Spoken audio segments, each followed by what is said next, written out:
Hey, what is going on, everybody? This is Trevor and welcome back to a brand new YouTube video. Today's YouTube video is going to be on my World War II / Korean War. It's more Korean War um, military gear. This is the one that I've spent the most time in and the one that has the most gear. So let's start off with the E-tool right there. The E-tool. This, when I bought this actually came with the combat pack, and what else was it? Oh, and the suspenders. So, got a 3-in-1 right there. The E-tool, it's pretty nice. Get it out. I haven't really had any problems with it. When I first got it, it was a little hard to twist and untwist, but a little helpful tip is to get some WD-40, and it works so good. It works perfectly now. If I want to go halfway, I can. And it's honestly like work screwing this thing now. When I first got it, it would start to work out my forearm just because how much it took to turn this thing. So, and if you're wondering, the E-tool is dated 1944, so it could have been used in World War II, maybe it wasn't, but I know 1945 gear wasn't used in World War II, but okay. Now let's start off with the combat pack, or the cargo pack. The cargo pack, this is the best condition military piece I have. Like, even the rubber lining on the inside, it feels brand new. This thing is perfect condition. Honestly, I couldn't get one in better condition because this one is just so nice. The combat pack up here. Oh, the cargo pack is dated. The cargo pack is dated 1950. The combat pack is dated 1945. So 5 years difference, but you know. So this one wasn't World War II. These were both used in the Korean War. But yeah, pretty nice. This actually isn't anything. This is a liner to a jacket, a military jacket. And I just put it on here because it's a nice color difference than the green. Just kind of adds, it kind of makes it look more interesting when I have it on display. And then over here, we should move on to the belt now. It's pretty much done from there. The belt, let's see if I can get an angle on this. Yes. The belt is dated what was it? The cartridge belt is dated 1951. It's pretty good condition. The best condition cargo or cartridge belt I have. Everything you see here is the best condition I have of everything. This is like my main setup, as I said in the beginning of the video. And the suspenders are dated 1953. So going over to the first aid pouch, it doesn't have anything in it. It doesn't have like a little first aid kit on there, but it's dated 43. It's pretty good condition.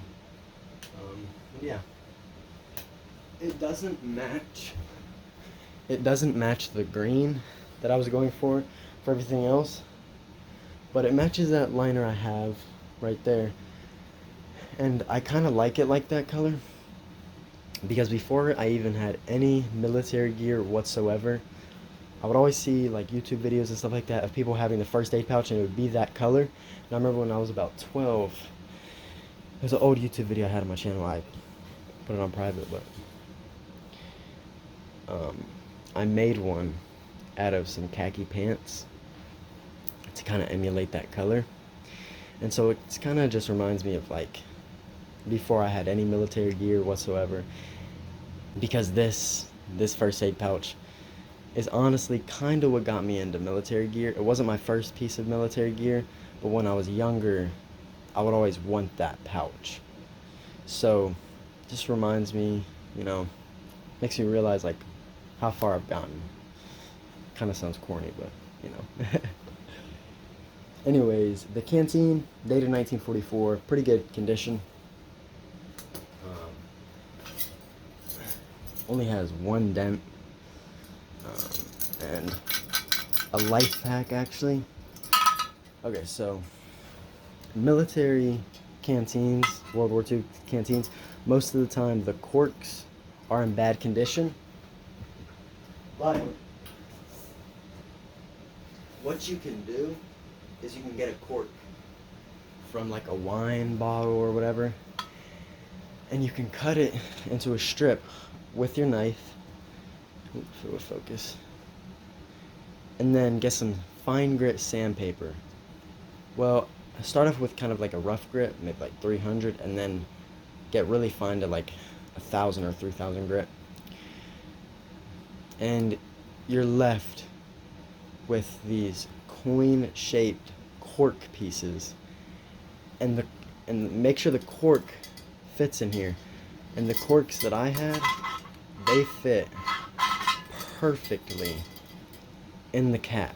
So now I have a seal for my canteen, and it's brand new, it's perfect condition, and it works so well. Before I had the cork in, I would shake it upside down, you know, shake it, water would kind of drop out of it. But now that I have the cork in there, fully sealed, no water coming out. Anyways, so the canteen wouldn't be complete without, one, a canteen cover, but also they're kind of difficult to get out sometimes, but you know,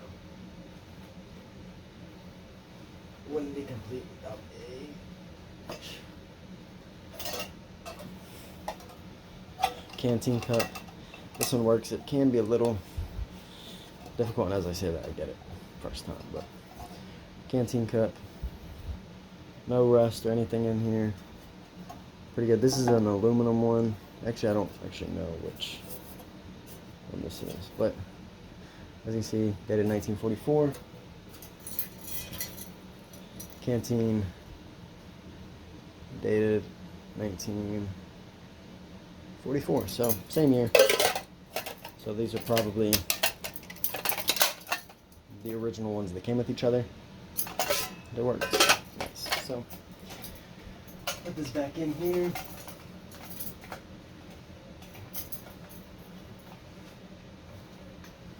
Take this, just like that.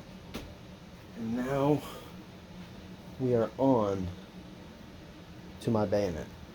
This is the bayonet for the M1 Grand.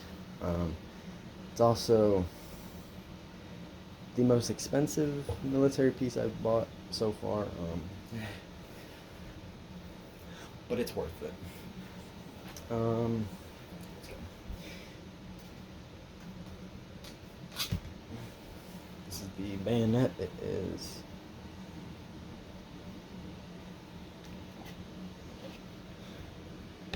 is a US M5A1 Millipark, whatever how that is. But it's pretty nice condition. This piece works fine. You can see it actually move. If you guys are wondering what this button does, if you look in here, it moves that. Moves the two hooks in there. So pretty cool. Yeah. Pretty nice. Very, very pointy. This is definitely not a toy. You know, I don't have an M1 Grand to attach it to, but you know, still pretty cool. So, and funny thing is, if I can zoom in here, see if I can zoom in. Yeah. So if you see, the scabbard I got is for a MAA1, and this is a M5A1. So it's not the same, but I mean, it works perfectly. It doesn't have any problems. It's not like I'm rigging it together or whatever. It fits perfect. But